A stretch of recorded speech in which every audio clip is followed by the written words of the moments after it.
On February 28th, 2026, the United States and Israel launched 900 airstrikes on Iran in just 12 hours. They killed the supreme leader, they destroyed Iran's military command, and they triggered the biggest maritime crisis the modern world has ever seen. This is that story. To understand how we got here, we need to go back to October 7th, 2023. When Hamas attacked Israel, it didn't just start a war in Gaza, it set off a chain reaction across the entire Middle East. Iran's proxy network, Hezbollah in Lebanon, the Houthis in Yemen, militias in Iraq and Syria, all activated. For the first time, Iran's so-called axis of resistance was fighting on multiple fronts simultaneously.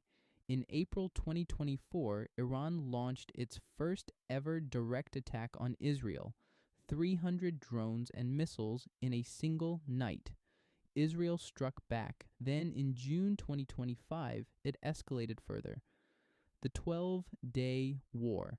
Israeli and American jets hit Iranian nuclear facilities. Iran retaliated against U.S. bases in Qatar. By January 2026, Iran was in chaos. The largest protest since 1979 erupted across the country. Security forces killed thousands. The regime was weakening. Then, on February 27th, a diplomatic breakthrough. Oman announced Iran had agreed to stop enriching uranium with full international inspections. Peace talks were scheduled for March 2nd. They never happened. At 6:35 a.m. UTC on February 28th, U.S. Central Command announced that American and partner forces had begun airstrikes against Iran. They called it Operation Epic Fury. The scale was staggering. 900 strikes in 12 hours. Cruise missiles from warships in the Arabian Sea. B-2 bombers flying from Diego Garcia and Missouri. Israeli F-35s launching from Nevatim. The targets spanned the entire country. In Tehran, the first strike hit the compound of Supreme Leader Ali Khamenei. He was killed instantly. Within hours, Defense Minister Aziz Nasirzadeh, IRGC Commander Mohammad Pakpour, and 4 top intelligence officials were also dead. The IRGC's Malek Ashtar building, the nerve center of Iran's military, was reduced to rubble. On March 3rd, Israeli jets destroyed the state broadcaster's headquarters, cutting off Iran's ability to communicate with its own people. By the end of the first week, Iran's air defense network was shattered. Its command structure was decapitated. But Iran was not finished. Within hours, Iran launched its response.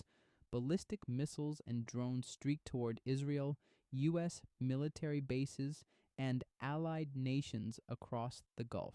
Between February 28th and March 4th, Iran fired over 90 strikes at Israel alone. Around 20 hit civilian areas, killing at least 10 people. Sirens wail across Tel Aviv and Jerusalem for the first time since the conflict began. But the most consequential move came from Iran's allies. On March 2nd, Hezbollah in Lebanon opened a second front, launching missiles and drones into northern Israel. Iraqi militias struck U.S. troops at Baghdad airport and the American base in Erbil. And in Yemen, the Houthis announced they would resume their attacks on Red Sea shipping and American military positions. The war was no longer between two countries. It had become a regional firestorm. But Iran had one more weapon, and it was the most powerful of all, the Strait of Hormuz. This narrow waterway between Iran and Oman is just 33 kilometers wide at its narrowest point, and yet 20% of the world's entire oil supply passes through it every single day. When Iran's Revolutionary Guard announced that no vessel would be allowed safe passage, the effect was immediate. Tanker traffic dropped 70% overnight. over 150 ships anchored outside the strait, afraid to enter.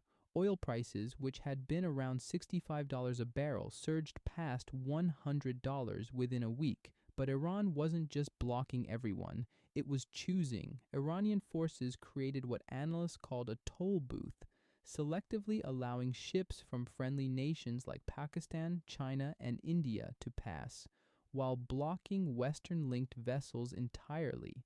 Pakistan negotiated a deal for 20 ships. Trump claimed Iran let 10 tankers through as a, quote, present to the United States. The strait had become a tool of geopolitical leverage unlike anything the world had seen. And it wasn't just Hormuz. With Houthi attacks resuming in the Red Sea, both of the Eastern Hemisphere's critical maritime choke points were now compromised simultaneously. For the first time in modern history, global trade had no safe path through the Middle East. 3 weeks into the war, something unexpected happened. Iran's so-called axis of resistance didn't collapse, it splintered. Instead of one coordinated campaign directed from Tehran, 5 separate conflicts emerged, each driven by its own local logic. Hezbollah in Lebanon fought to drag Israel into a two-front war, but it was also fighting for its own survival after years of Israeli strikes had killed most of its senior leadership. The Houthis in Yemen saw an opportunity to cement their legitimacy by championing the anti-Western cause. Attacking shipping gave them leverage far beyond their actual military power. Iraqi militias targeted American forces, but many were also jockeying for political power within Iraq itself. Without Khamenei, without the IRGC command structure, the network that Tehran had spent decades building was operating on autopilot. Each group was fighting its own war now.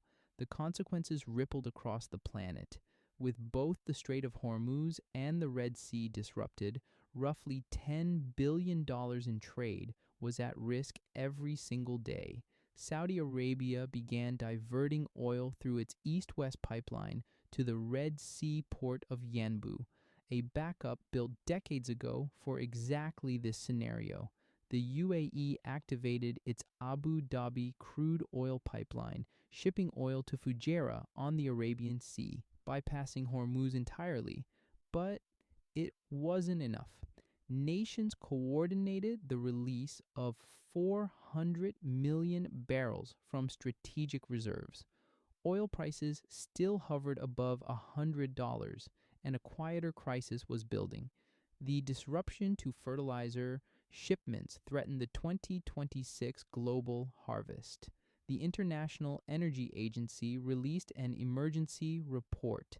This was, quote, without precedent in modern container shipping.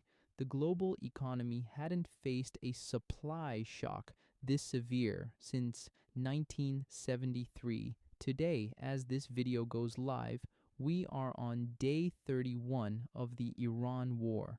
The strikes have slowed but not stopped. Iran's military is degraded, but its proxy network is still fighting on 5 fronts. The Strait of Hormuz remains a selective blockade.